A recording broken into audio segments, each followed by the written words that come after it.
Hey guys, welcome back to another video, and today we are going to be talking about sleep.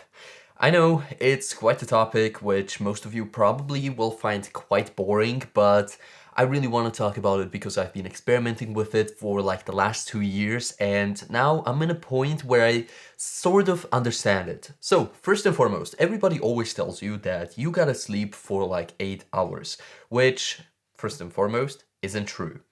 Nobody needs to sleep actually 8 hours. Like some people do, but most of us don't. That's just a lie and an oversimplification. So, if you're currently sleeping, let's say 4 hours, you're not getting enough sleep. Nobody survives on nobody survives on 4 hours of sleep. But if you're sleeping, let's say 10, 12 hours, that's also pretty high. Like there are some people who need those 10 hours, and there are also some people who can do it with 4 hours. I know I'm kind of contradicting myself, but yeah. Our genes are so set up that you have an ideal time of your sleep schedule that you have to follow in order to get the maximum amount of energy back for the amount of time you slept. That means some people will do better on 6 hours and some people will do better on 9 hours. And it's totally okay if you're in either of those camps. Like sure, the 6 hour gang is probably really productive and has a lot of things to do because they have basically extra hours in a day. Instead of having their regular 16, which most of us bail to, they have 20 or 18. They have a lot more time to play with. But the thing is, those guys aren't getting enough sleep for the basic mechanisms in their body in order to function correctly. That means, in terms of fitness, for example, if you're only getting 6 hours of sleep, your muscles aren't going to grow as much as those guys who are getting 8, 9, 10 hours of sleep because their body has more time to regenerate. That means those guys are going to build more muscle. And the other guys are going to be more efficient in more cognitive tasks. But don't let this kind of push you in one direction instead of going for what you actually want to do in life. Because let's say that you sleep 10 hours, but you still want to be ultra productive, which can be done. Look at some of the most successful CEOs out there. Some of them, yeah, sure, there are people like, I don't know, Elon Musk, who just sleeps like 5 to 6 hours a day and he's totally okay with it. But there are also people like Jeff Bezos who just wake up at regular 8 hours in the morning, go to sleep at like 11, and they just live the regular life while being super productive and super efficient with their time. So it's not as much about how much time in the day you have, but what are you willing to do with it. That means, so to summarize this, I have been basically experimenting with my own sleep schedule over the past 2 years of waking up at 6 o'clock, waking up at 4 o'clock, waking up at 8, 9, 10 o'clock. And this thing happened to me today, for example.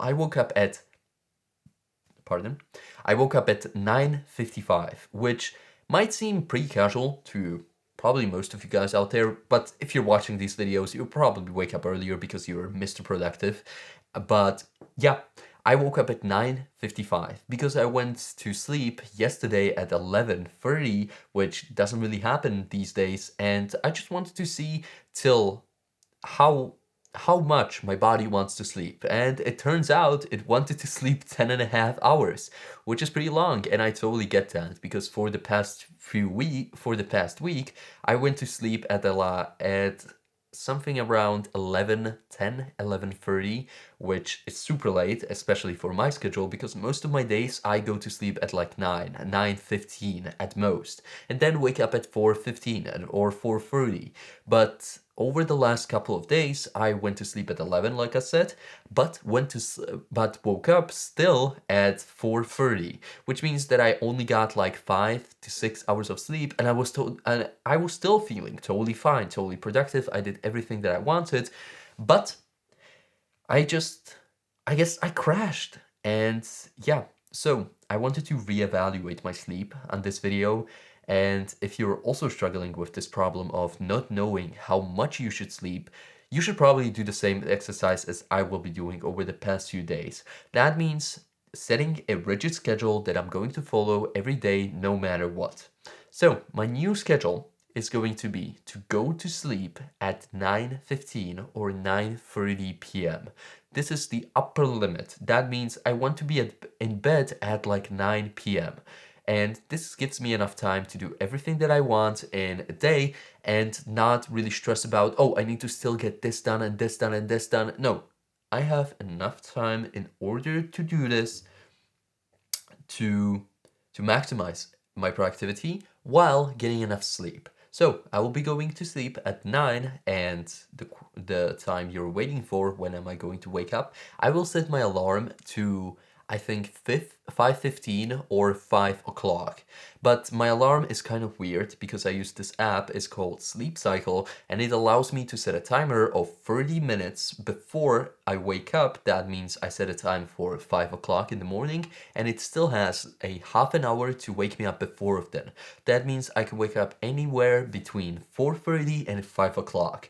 And this allows me to wake up in the light stages of sleep, because your sleep goes through several stages like light sleep, deep sleep, and then REM sleep. I think I got that right. If not, sorry about that. But you want to basically always wake up in light sleep because you're not disrupting your brain as much. So to do this, this app uses kind of like AI and just listens to your breathing patterns throughout the night, and just calculates when would be the ideal time for you to wake up.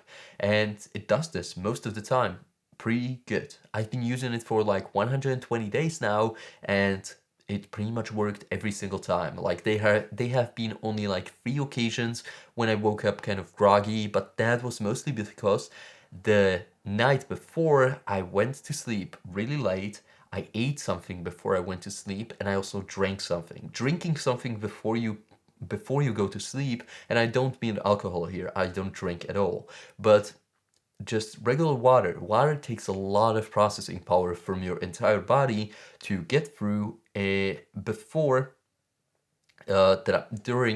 during sleep. That means you have a lot going on in your stomach instead of your brain, and your sleep is mostly there to reschedule your brain and get you cognitive function over the night, just to reset all of those systems and for you to be ready back in the morning.